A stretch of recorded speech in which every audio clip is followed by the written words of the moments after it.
ये पश्चिमी राजस्थान का बाड़मेर जिला है और ये जिला अपने आप में तपती धूप के नाम से जाना जाता है।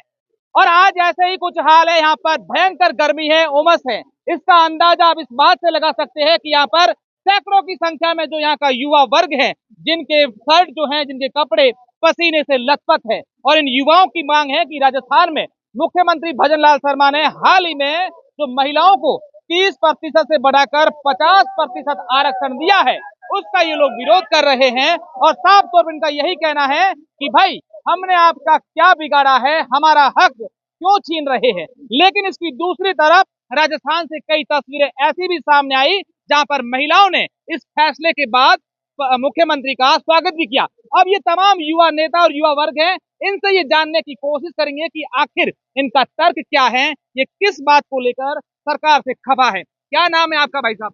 मेरा नाम मनोज मीणा है, राजस्थान युवा शक्ति एकीकृत महासंघ का अध्यक्ष हूँ। और अभी जो आप कह रहे थे कि कुछ महिलाओं ने माननीय मुख्यमंत्री जी का स्वागत करा है, तो मैं कहना चाहता हूँ, आपसे आपकी जानकारी में नहीं होगा तो मैं लाना चाहता हूँ। वो महिलाओं की उम्र 60 साल है, वो कौन सी रीट की तैयारी करती है, मेरे को बताने का कार्य करिए आप। है? आप खुद के कार्यकर्ताओं को 500 रुपए देके आपने, मुख्यमंत्री जी मैं बताता हूँ, आपकी जो बस तो भरतपुर से आई थी, जो बस जयपुर ग्रामीण से आई थी, आपको धन्यवाद देने के लिए आपको 10 महिला भी राजस्थान में नहीं मिली, क्योंकि महिला भी जानती है कि जब उनके भाई नौकरी नहीं लगेंगे तो वो नौकरी का भी क्या करेंगी, क्योंकि समाज में साफ बैलेंस होना चाहिए और लिंग के आधार पे भेदभाव नहीं होना चाहिए। माननीय मुख्यमंत्री जी तो जो उल जुलूल बातें करते हैं, उनका तो कोई तर्क ही नहीं है, पता नहीं कौन से लेवल की बातें कर रहे हैं। राजस्थान के बेरोजगार युवा माननीय मुख्यमंत्री से कहना चाहते हैं कि इस बिल के पीछे आपकी सीधी सी नीयत है, आप वोट पाना चाहते हो महिलाओं का, आप महिलाओं के सशक्तिकरण की बात नहीं कर रहे हो। और सशक्तिकरण करना है तो प्रदेश की महिला का मुख्यमंत्री बनाइए। आपके मंत्रिमंडल में दिया कुमारी जी डिप्टी सीएम है, आप उसको बना दीजिए ना मुख्यमंत्री, ये राजस्थान के युवा स्वागत करेंगे। क्यों नहीं बना पा रहे हैं आप 12 महिलाओं को मंत्री बनाइए, हम स्वागत करेंगे। और आपकी पार्टी केंद्र में भी है, वहां पर भी हम नरेंद्र मोदी से बोलिए कि उनके केंद्रीय मंत्रिमंडल में क्या 50% महिला है, क्या 33% महिला है? नहीं है, क्योंकि महिलाओं के नाम पे ये राजनीति के अलावा कोई स्टैंड नहीं है। क्यों विरोध क्या है? आखिर कैसा लगता है कि भाई जो बच्चे हैं, युवक हैं या युवा वर्ग है, उनका हक कैसे छीन जाएगा? लड़कों का कैसे हक है वो छीन जाता है? देखो ऐसा है, आप एक सिंपल सा बात समझिए कि 50% ये आरक्षण सीधा रिजर्व कर रहे हैं थर्ड ग्रेड अध्यापक भर्ती लेवल 1 में। पहला सवाल तो इसी में क्यों करना है, क्या ये बच्चे दुश्मन हैं आपके? दूसरी बात, आप जब 50% आरक्षण कर रहे हो, उसके अलावा भी साहब 10-15% महिलाएं पढ़ने में अच्छी भी होती है तो जर्नल भी फाइट कर जाती है। उसके बाद 5-6% महिलाएं डीओ विडो की होती है, जिनको अलग से कोटा मिलता है। तो 70% महिलाएं तो सीटें वैसे रिजर्व हो गई उनके लिए। उसके बाद 12%, 12.5% एक्स आर्मी मैन का कोटा चला जाता है। उसके बाद 2% स्पोर्ट का चला जाता है, 4% हैंडीकैप का चला जाता है, और टीएसपी का भी जोड़ दूं तो 12.5% वो चला जाता है। मात्र 5% सीटें बचती है, और 100 सीटों में से 5 सीटों में journal, EWS, OBC, SC, ST, MBC सारे वर्ग आते हैं। क्या इन 5 सीटों में इन युवाओं की भागीदारी बढ़ पाएगी? आप खुद बताइए, मेरे को अन्याय नहीं है? ये गरीब किसान मजदूर के मेहनती बच्चे हैं जो कर्जा लेके पढ़ाई करते हैं, इनके माँ बाप इन्हें बड़े शहरों में पढ़ा रहे हैं। किसी ने जेवर गिरवी रखा है, किसी ने भैंस बेची है, किसी ने लोन लिया है, किसी ने क्या किया है साहब। और माननीय मुख्यमंत्री जी एक ऐसा बिल लेके आए अपने वोटों के लिए, इन बच्चों की हत्या करने चाहते हैं। माननीय मुख्यमंत्री जी, आप समाज को बांटिए मत, आप समाज में एक ऐसा सामंजस्य बैठाइए जिससे समाज में शांति की भावना बनी रहे। आप दो पक्षों को लड़ाने का कार्य कर रहे हो। कितने ऐसे स्टूडेंट हैं पूरे राजस्थान भर से जो सीधे सीधे इस फैसले के बाद प्रभावित हो रहे हैं?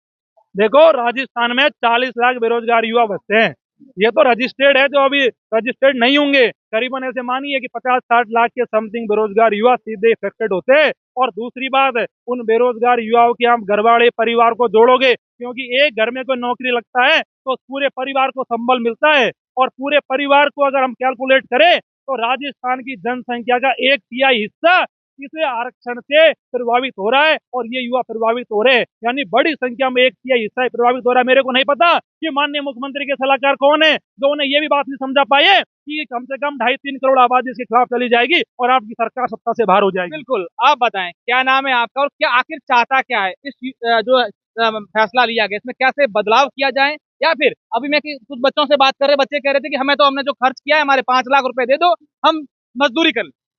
मैं योगेश यादव आरक्षण संघर्ष समिति से मैं आप मीडिया के माध्यम से मुख्यमंत्री को ये कहना चाहता हूँ कि ये जो युवा सड़कों के ऊपर आप देख रहे हो, ये युवा यही नहीं रुकने वाला। अगर इनके हक और अधिकारों पर बात आई तो जिस तरह से तमाम जिलों में प्रदर्शन हो रहे हैं, ये लगातार जारी रहेंगे।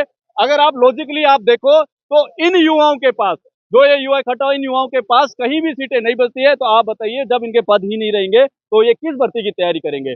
अगर आपको महिला भागीदारी का और महिला सशक्तिकरण की बात करनी है तो सबसे पहले आप अपने मंत्रिमंडल में करिए और वहां पर वो सीट देके दिखाइए, फिर आप छात्रों के हकों की बात कीजिए। और लेवल प्रथम के साथ ही क्यों और भर्तियों की बात क्यों नहीं, हमें ये बताइए। अभी राजस्थान पुलिस की एक जो भर्ती आती है महिलाओं के लिए, वहां भी 30% से बढ़ा करके 33% किया है, तो इस बात को लेकर आप लोग तो नहीं बोल रहे? अरे सर, सीधी सी बात है कि 30 से 33 हमें मंजूर है, लेकिन सीधा सीधा 50% आरक्षण करने से सीधा सीधा छात्रों के हितों पर कुठाराघात हो रहा है। सीधी मांग क्या है प्रदेश के युवाओं की, बेरोजगारों की सीधी सीधी मांग? अगर सरकार से एक लाइन में, पंक्ति में कुछ कहना हो तो क्या मांग? सरकार इस फैसले पर पुनर्विचार करे और जो पहले यथावत था वैसे की वैसे आरक्षण कर दे, हमारा और कुछ कहना नहीं। बिल्कुल, आप बताएं क्या नाम है आपका? मेरा नाम विशाल गुर्जर करौली। और मैं पहले आपको क्लियर कर दूं, बीएसटीसी के अंतर्गत महिला और पुरुषों का जो रिजर्वेशन होता है बीएसटीसी के अंतर्गत, वो 30-70 का रेशियो होता है। अर्थात 30% तो महिलाएं तैयारी करती हैं बीएसटीसी के अंतर्गत और 70% लड़के तैयारी करते हैं। इसलिए आप लोग चाहते हैं 50 नहीं हो, 30 ही हो। इसीलिए हम चाहते हैं कि 30 का। आपका क्या नाम है? सर मेरा नाम पुखराज दत्तरवाल है और मैं सड़ेसा गांव से हूँ। सर यहाँ पे मेरे पिताजी मजदूरी करके पत्थर भांग के 4 से 5 लाख रुपए बीएसटीसी में लग जाते हैं और रूम किराया लगता है, हम पढ़ते हैं, कोचिंग जाते हैं, उसके बावजूद बीएसटीसी में 30% आरक्षण है और ये रीट में 50% आरक्षण करना ये युवाओं के साथ सीधा सीधा खिलवाड़ है। सीधा खिलवाड़ है, बिल्कुल। इसमें आप बताएं भैया, क्या नाम है आपका? किशन, कहाँ से हैं आप? ये कवास से कवा से। क्या चाह रहे हैं तमाम लोग? हम यही चाह रहे हैं कि जो बदलाव सरकार ये काला कानून लेके आई है, जो युवाओं इसमें बदलाव हो, उसमें बदलाव हो और युवाओं के साथ। आप बताओ क्या नाम है आपका? मेरा नाम चिमन लाल है, मैं रामसर से हूँ। बीएसटीसी करने के बाद हमारे कोई डिग्री क्यों नहीं, हमारे कोई ऑप्शन नहीं है, हम किस मतलब थर्ड गियर वाला। अब आप लोग एक साथ में क्या चाहते हैं?